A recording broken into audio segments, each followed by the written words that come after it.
has held several board positions, president, DP membership, and was a 401 area governor 2014-2015. He is working towards his PM. This speech gets him that much closer to his goal. Today's speech will take you back to 2005 when his life changed forever. He will be speaking from the Advanced Communication Series, The Entertaining Speaker, a project number 4A Dramatic Talk. This will be a 6 to 8 minute speech. The title of the speech is Why Me? Please help me welcome Tudor Melville.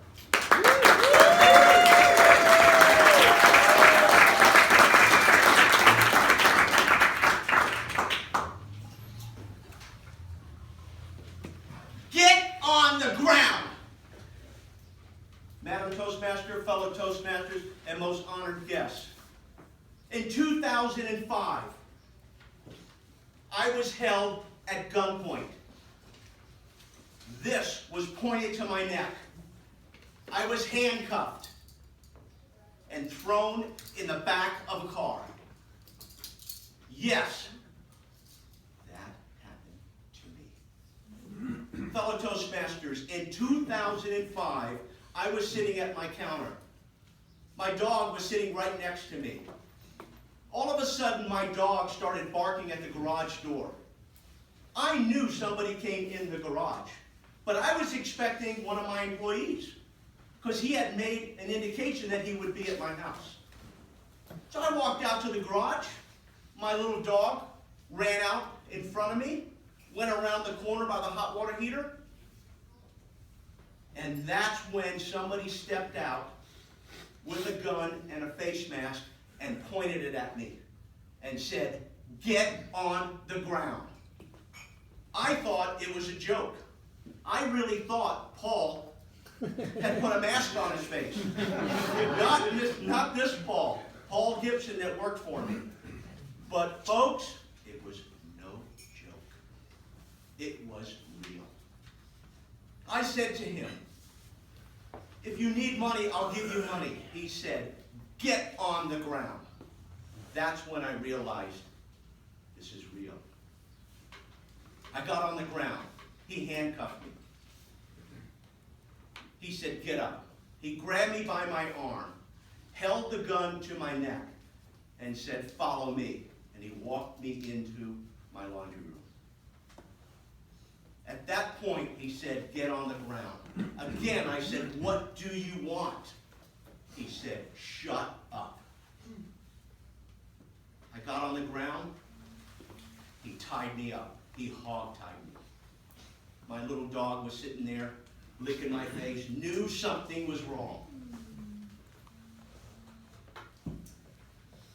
Every time I would say something, the only words out of his mouth was, "Shut up." He said, "I'm going out to the garage. You better not move." He left and walked out to the garage. And for the life of me, I couldn't figure out what was so important in the garage. What could be of value in the garage? 2 minutes later, he came back in. He said, "Get up." I said, "You have me hogtied. How am I going to get up?" He untied my legs. I had a dog strap wrapped around my neck that he used to cause the hog tying.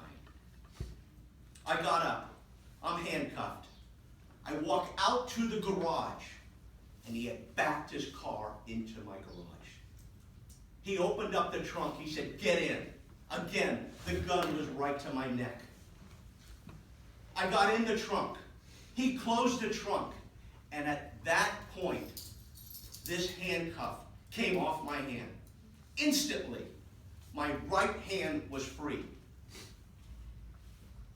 Believe me when I tell you, I prayed a lot. And my prayer was answered because when I looked up in that trunk, there was emergency release, and it glowed in the dark. Everything, all the emotions went through my head. Do I pull it now? Do I wait? All this went through my head because he had gone into the house. And I knew he was stealing my wallet. I knew he was stealing my Rolex watch that was sitting on the counter. $300 sitting on the counter. My laptop was sitting on the counter. I knew for a fact that's what he was stealing. He came right out to the car, got in the car, and the first thing he said was, "Can you hear me?" And I said, "Yes, I can hear you." He starts the car.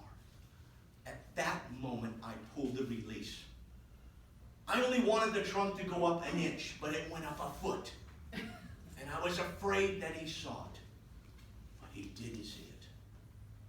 He put the car in drive and barreled out of my garage. At that moment, I popped the trunk and I leaped out.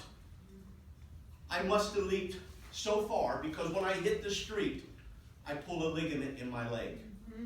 Now I still had the handcuff dangling in my left hand, and I still had the choke, the dog leash around my neck choking me.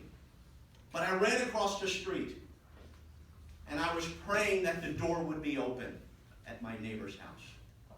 And it was open.